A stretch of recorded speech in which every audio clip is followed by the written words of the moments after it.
It's been a different kind of episode today, a little bit more laid back. It's a listener mailbag kind of episode where I'm reading and responding to emails, DMs, and other messages with questions about the podcast or about Tourette syndrome or about me. And a few hours ago, before recording this, a few hours ago, I put it on social media. We're doing a listener mailbox episode. So if you want, send some questions in. It can be about TS or it can be about anything else. And that brought in some extra targeted questions that I'll get to here. A couple tough questions in here, but for the most part, this is fun, light, laid back. These are not the emails. Sometimes people write in with really intensely personal stories with questions at the end, and so this is not that. This is, it's questions from the audience, but just a little bit more popping and fun. And so for this week, we'll get out of the normal structure and go over some recent questions people have sent in, and there's a really wide variety here. Also, I got this new sound effect. It's so stupid. It's like the goofiest thing. I'll play that sound between questions indicating we've got a new question, because I'm doing this in real time, recording this and looking at questions I've gotten in, and as new questions come in, I get to those too. But that it sounds kind of like, I guess, for people who were alive way back when, listening to the 45 RPM records that narrate the children's story to you, and there's a companion book that you look at with pictures while you're listening to it. And when you hear the chime, that means it's time to turn the page. Or kind of like when they reveal the appraisal value on Antiques Roadshow. Okay, let's just go for it. And by the way, you can always send me questions. You can use the contact form at tourettespodcast.com or email tourettespodcast@gmail.com. Or you can just send a DM on the usual social media. And of course, at the Tourette's Podcast discussion group on Facebook. Thanks as always to Sophia, who is the executive of the group. We've done it before where we answer questions before we get to the conversation of the week. But in that format, there's only time for maybe one or two questions. So yeah, maybe, full episodes with questions from you guys about Tourette or about anything else.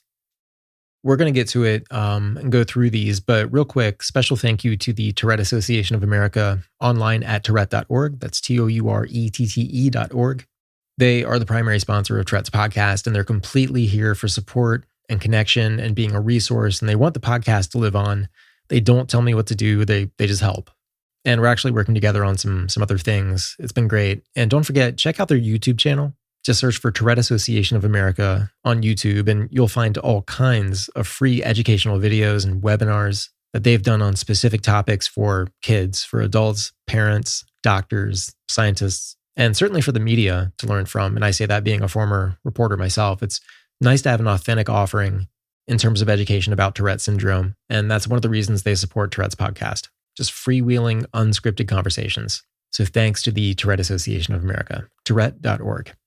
Okay, and last thing I absolutely have to say, I'm answering listener questions, not as an expert or a doctor or anything like that. Just as a podcast host whose licensures have nothing to do with medicine or anything scientific. I have Tourette syndrome, and that's it. Doesn't mean I have a doctor level knowledge of it. So as we usually start out the podcast by saying, don't get medical or psychological or counseling level advice from this podcast. We're just sharing experiences to think about and connect with, and that's all it is. So nothing said here has any medical credibility unless otherwise cited. It would be me citing actual experts. So I'm kind of taking questions as they come. This might become a live stream at some point. I don't know. That could be fun to do. But anyway, just in case we get to anything resembling counseling or medical advice or anything like that, don't take it as such. Okay, your questions. I'm 16 years old, and my friends my age think I'm faking for attention. What do I tell them? What I would tell you is, and again, I'm not a counselor or doctor, anything like that. So keep that in mind, or everybody listening, maybe keep that in mind. But what I would say for you to do is just keep living and doing what you're doing. If you have TS, you have TS, independent of what people think about it or say about it. Like, you have Tourette syndrome. They're wrong. You have it. So if the question is, what do I do about it? Or how do I get them to believe me? Look, I mean, if someone is just going to be a jerk to you about your TS and, well, okay, if someone seems uncomfortable with the idea that you might be faking it maybe that person is insecure. Maybe they don't feel quite as interesting as you. Maybe they fear future attention that might come to you in a positive way. Just look online, a million people every day saying, can we normalize talking about this thing that we don't talk about much? Whether it's race or a disability or something hidden from the, or not exercised enough in the public discourse. There's just this wave of awareness about these different difficult things that people experience in their lives. Like, yeah, depending on who you are, there's even a level of coolness or individuality to being comfortable enough with a disorder or disability to talk about it openly, which sometimes gets a weird response from the public because sometimes if you have a disability and you're talking openly about it, almost even proudly about it, sometimes people are going to assume that you're just overcompensating or you're just sort of making up something to feel proud of when you really should be working on fixing yourself. Or, it's like you have a disability, you shouldn't be proud of that. Like, this is something we need to fix. This is what science is for. And, which I totally disagree with. But anyway, tons of people who are on Twitter or TikTok or whatever, and they're talking openly and demonstrably, like expressively, about their diagnosis, whether it's Tourette or something else. These people, at least the ones I've talked to, they frequently get DMs from haters, like saying, you're just a fake, you just want attention. And it's weird, that always seems to be the ultimate level of accusation, like you just want attention or something. Which, by the way, if you're doing work for awareness, of course you want attention. You want to draw attention to what you're going through and what other people like you go through so people on the outside can understand it. Like, of course you want attention. It's not hollow attention. It's attention that does some good. That's the point. But yeah, this accusation of you just want attention, or you're making up this character out of yourself who has a very visible and audible disorder, being Tourette syndrome in this case. And you're doing it because you want people to notice you because that's a comfortable substitute for popularity.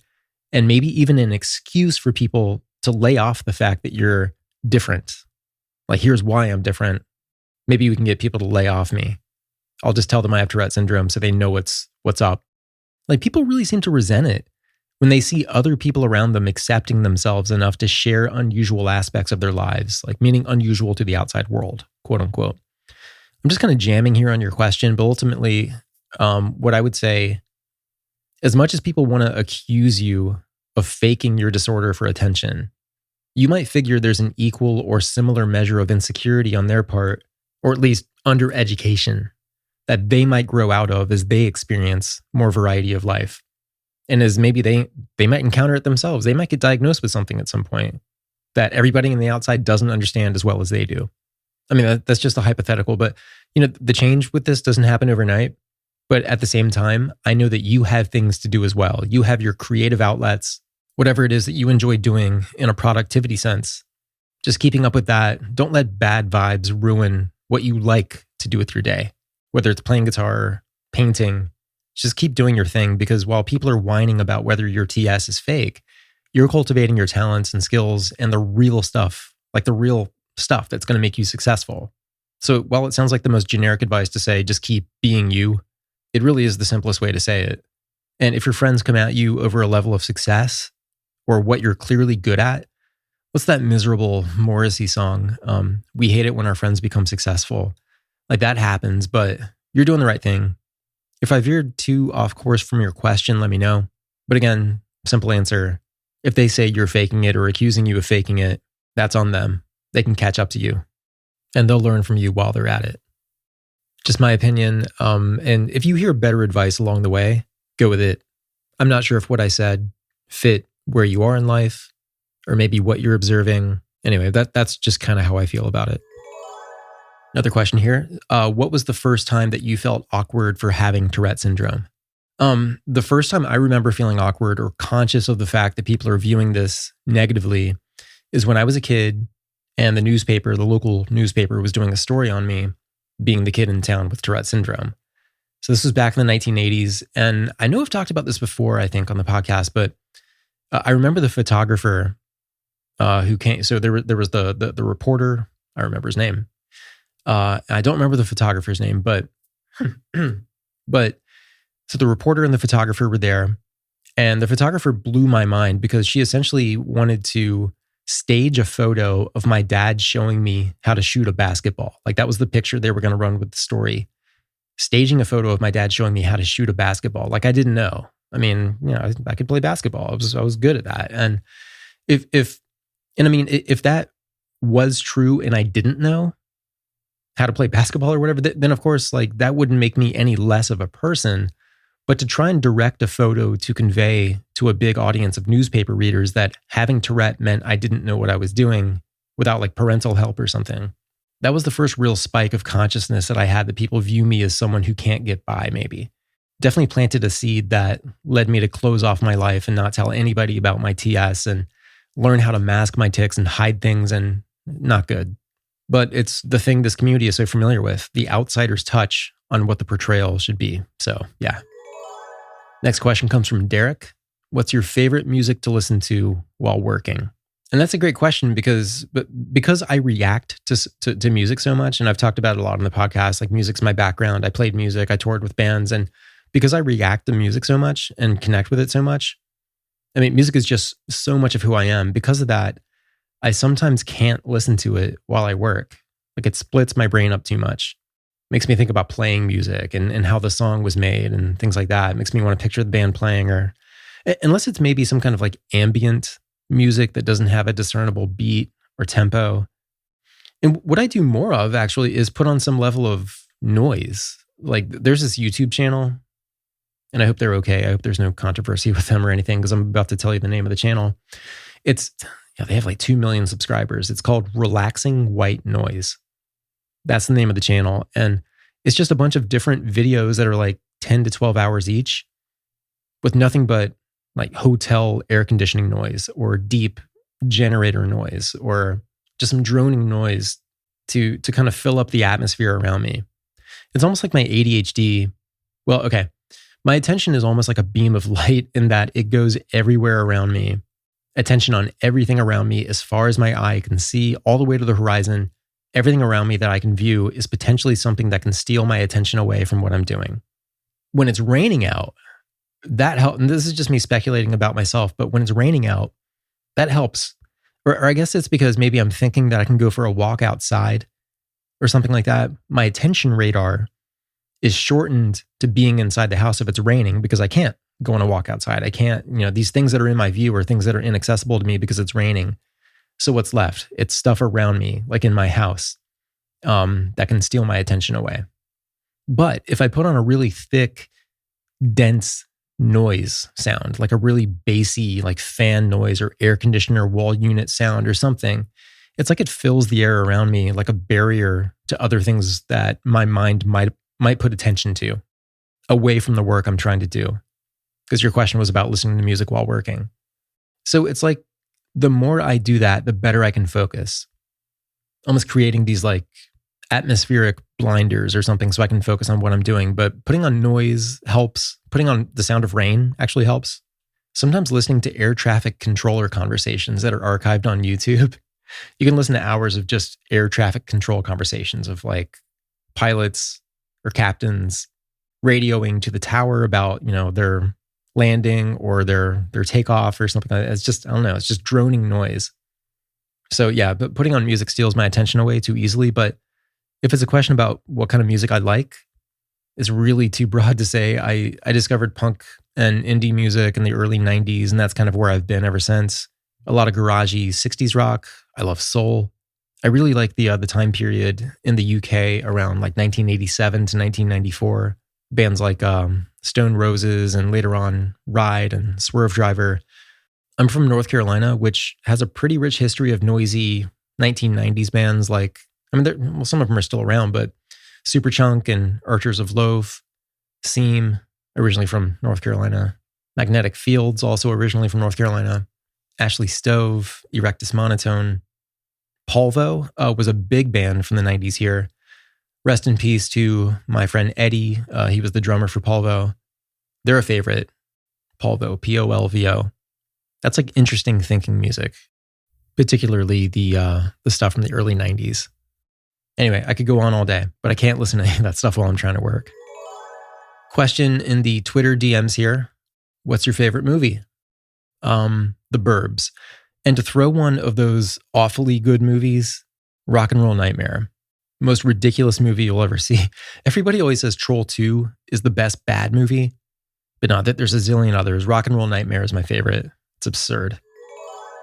Okay, now here's one. Okay, I know who this is, who sent this in. Ben, tell us what the best punk album of all time is. Best of the Bee Gees. Moving on.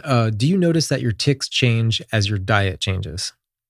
To be honest, I don't think so. I've tried thinking about this, and I've heard other people say it too, and I'm not doubting anybody's stories or anything like that. But with me, I don't think so. I think it's more just the circumstances, the situation, the level of anxiety I'm feeling, and does food influence that? Maybe, but yeah, I really don't know. I'm always drinking caffeine. There was a period of time where I took a whole year off caffeine and saved like $2,500 in coffee shop money. But I didn't notice any change with regard to my TS. I don't even think I was really sleeping better or anything like that. Just saving money.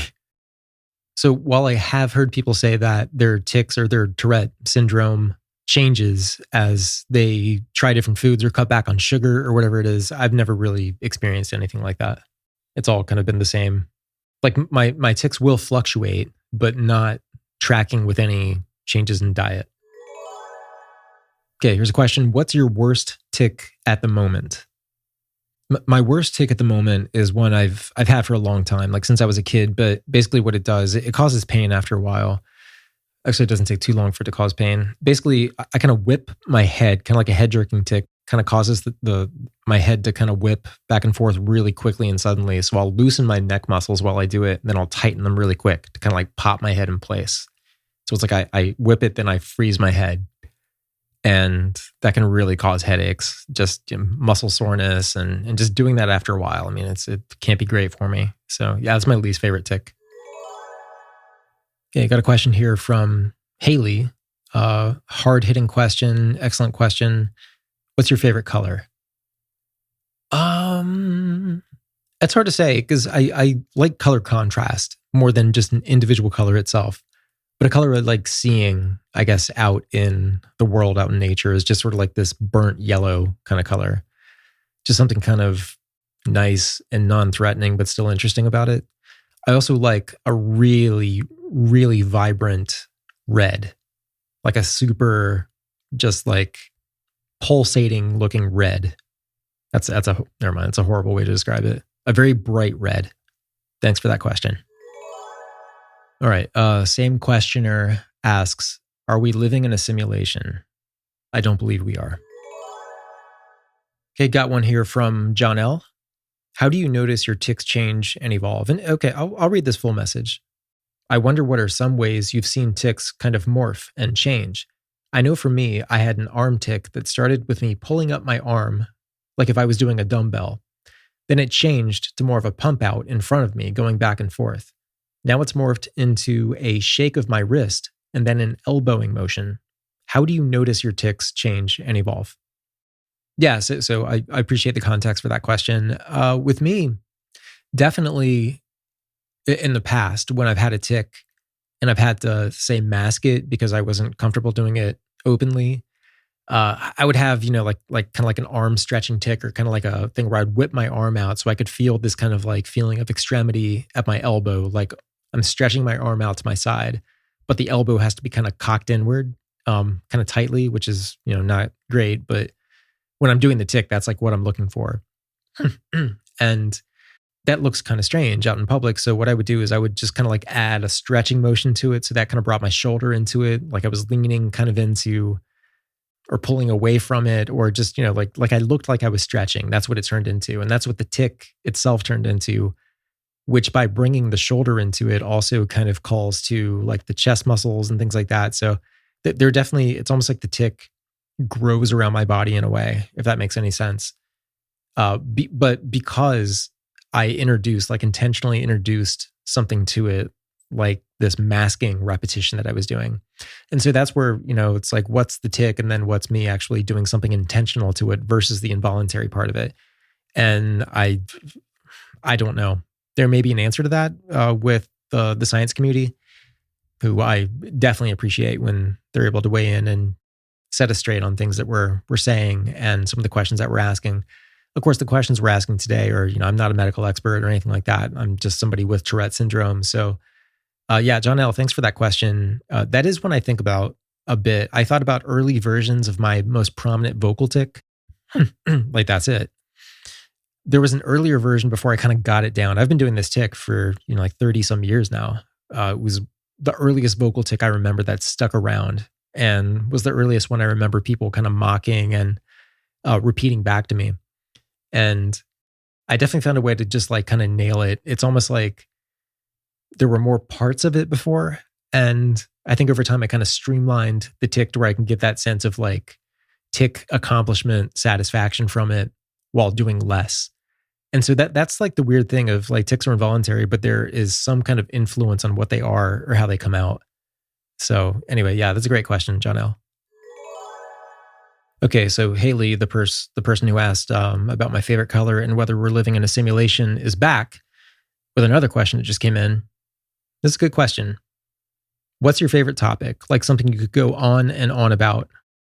Let's see. 1980s video games specifically from a company called Sierra Games. I can go on and on about that. The philosophy of photography and photography ethics and things like that. Gear conversations about like people talking about cameras and gear and things like that. That's not so interesting to me. When it comes to photography, I like talking about approaches and mindsets and why, what are you looking for, that sort of thing. Photography books I can talk about, like my favorite photography books from individual photographers: Henri Cartier-Bresson, Lars Thunbjörk, Larry Sultan, Philip Lorca de Corsia, Helen Levitt. These aren't books. These are just individual photographers whose books I like a lot. Let's see, what else can I go on and on about? I'm really interested in certain kinds of history, I guess. Maybe sort of the overlap of religion and politics. And I don't mean that in a disparaging way, just kind of, how history unfolds with these elements. And 1990s music from North Carolina. I can go on and on about that. Okay, and same questioner once again, Haley. If you could be any animal, what would you be? And that's a good question. Maybe something that people want to leave alone. A porcupine. I was going to say octopus because, they're fascinating. They're smart. But from what I was reading, let me Google this so I get it right. They have a very short lifespan, like a surprisingly short lifespan. The giant Pacific octopus, 3 to 5 years. Okay, quoting Wikipedia here. The entry on octopus. Octopuses, I guess as opposed to octopi, is that like a thing that people say that isn't right? Anyway, octopuses have a relatively short life expectancy. Some species live for as little as 6 months. The giant Pacific octopus, one of the 2 largest species of octopus, may live as much as 5 years. Just 5 years. Octopus lifespan is limited by reproduction. Males can only live for a few months after mating. Females die shortly after their eggs hatch. The larger Pacific striped octopus is an exception. It can reproduce multiple times over a life of around 2 years. Okay, so these things don't live long. I don't want to be an octopus. Let's stick with a porcupine. All right, question here from Chris asking, do you have any siblings? If so, do they have Tourette's? Yes to siblings, no to Tourette. I have 2 sisters, both younger, but I'm the only one diagnosed with Tourette. And I'm the only one in my family actually diagnosed with Tourette. There's some other things that kind of ride in the same boat, depression, things like that. But no, yes, I have siblings. No, they have not been diagnosed with Tourette, and I've never seen them have any tic-like behavior. Okay, just got a question in from Daisy.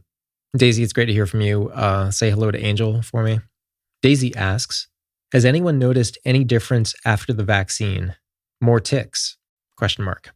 And yeah, that's definitely a question I've seen come around. I think someone asked something similar in the Tourette's podcast discussion group too. And there was a video. Let me bring this up. So I mentioned in the intro the YouTube page for the Tourette Association of America. So back in June, they did this video. It was like Ask the Expert, and the topic was Tourette syndrome and the COVID-19 vaccine. And so the whole thing was kind of dispelling myths maybe about Tourette syndrome and as it relates to the vaccine. And so this was as of June, so 2 months ago from when I'm speaking now. And the consensus measure on it was that no, that there's no extra risk or anything like that as far as accepting the vaccine, and that it shouldn't worsen tics. Like there's not a direct connection. And again, this is as of June. But people responding to that question on the majority seem to say that it hasn't affected their tics. And I'll put that video up at tourettespodcast.com. Okay, here's a question from Griffin asking, do you take care of plants? And then following up and saying, I mean, as in like gardening as a hobby, LOL. And that's a cool question because it's timely for me. I've been taking that a bit more seriously, I guess. And the plants I've purchased recently aren't just the ones that are, like these hard to kill ones like the aloe plants and snake plants and things like that. Like ones where you actually, you have to pay some attention to them, water them on a schedule, pay attention to the lighting that they get. And they're all in one room. Like all the plants are together in one room. And I definitely prefer to be in that room. I find myself just kind of, if I'm going to stand around and do nothing in a room, it's going to be that one. And I mean that in a good way. But Griffin, write me back. If I was going to do some rookie level gardening, I'm sure my geography or location, that probably matters. Let's just say like indoor gardening or some potted plants or something. What's an easy way for me to get in? Great. Thank you, Griffin. Amelia asks, do you see a neurologist? And if you do, would you suggest actively seeing one?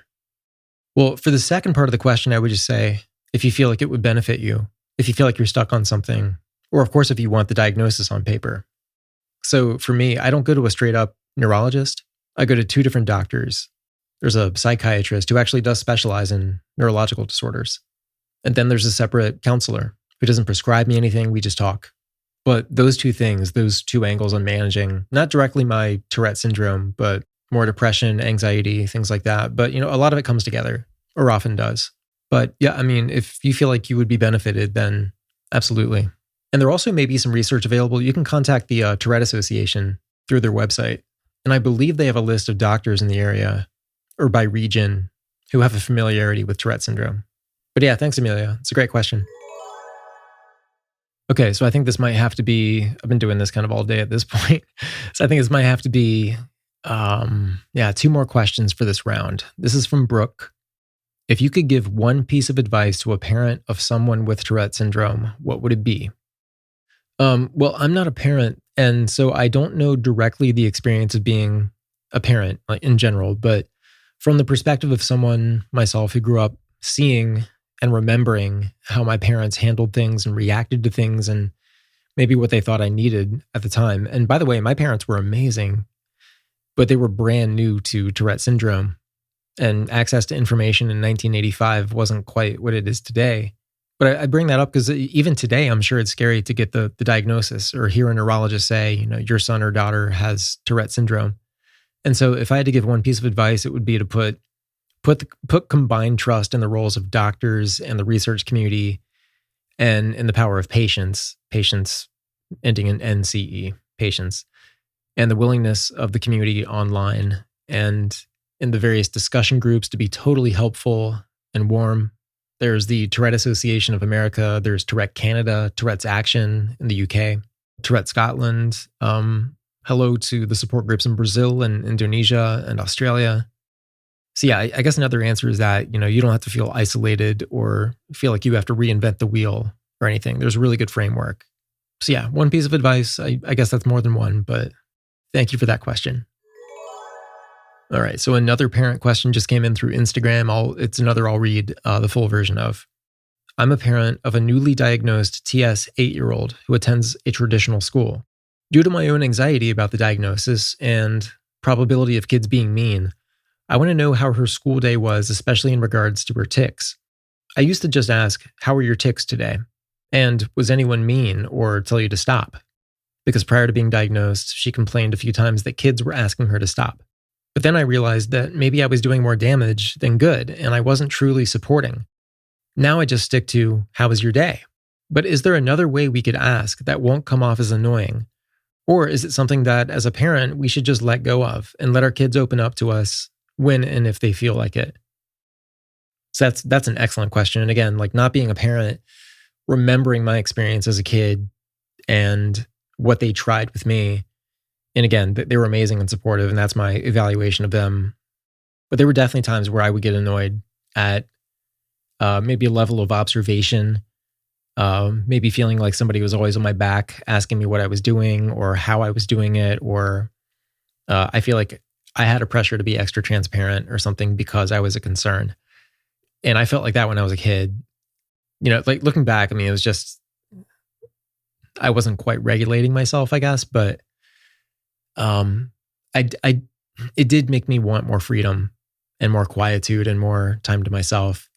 And I mean, for me, I just felt like I really needed that, like to be able to just kind of walk through without the checkpoints. But at the same time, I was really good at bottling things up. Well, for a period of time, I got to bottling things up instead of expressing fully. And so I would appreciate it when someone asked, how my day was, or just that gesture of concern would come at the right time. But, timing it, you can't predict when that question is really, really needed. But yeah, I would just say, just kind of use your instinct on that. Again, I'm not a parenting counselor or anything like that. But I think my parents did it the right way, where they ended up just kind of giving me the space to deal with things maybe my own way, not have to answer a question, whether I was going to be truthful with it or lie about it. So I wouldn't have to deal with follow-up questions. Like if I said my day wasn't good, then, other questions would obviously follow. So maybe I would just say, when I was a kid, I remember it's like, yeah, things are fine. It's just striking a balance, but I feel like you're probably doing the right thing, especially just because you're asking this question. You have the right amount of awareness about it. But yeah, I wouldn't neglect completely asking, how her day was. Let me just add this tiny thing. And this is something that, maybe just completely applies to me, but I do in general, when it comes to, customer service and when it comes to just kind of engaging with people, I kind of prefer the general sentence versus the question, hope you had a nice day or something like that, versus did you have a nice day, where you might have to divulge something. So anyway, that may just apply to me, but I typically like that versus the question. At the same time, your instinct alarms might go off when you feel like you need to ask the question. It could just be in a general way like that, but I think you're already doing it the right way. However, other parents who might be listening who are way wiser than me on this, please feel free to weigh in, or you can send a response to me, tourettespodcast@gmail.com, or you can respond to it in the Tourette's Podcast discussion group. You can put up a post saying, I heard Ben say this on the podcast. Here's my take on it. I am definitely not as qualified as parents, but as someone with Tourette syndrome, that's my perspective. And okay, one last one with our ridiculous sound effect. Question from Jeremy. Favorite pizza topping? Mushrooms. Okay, we'll be back with another episode, a regular episode of Tourette's Podcast. If you enjoyed this irregular episode of Nothing But Listener Questions, let me know. I enjoyed it. I appreciate your questions. Keep sending them in. Contact form at tourettespodcast.com. We'll be back again soon. This podcast is made possible by the Tourette Association of America, online at tourette.org, and shared to the world by the Geeks Rising Podcast Network, online at geeksrising.com. All right, thanks everybody. This is Ben.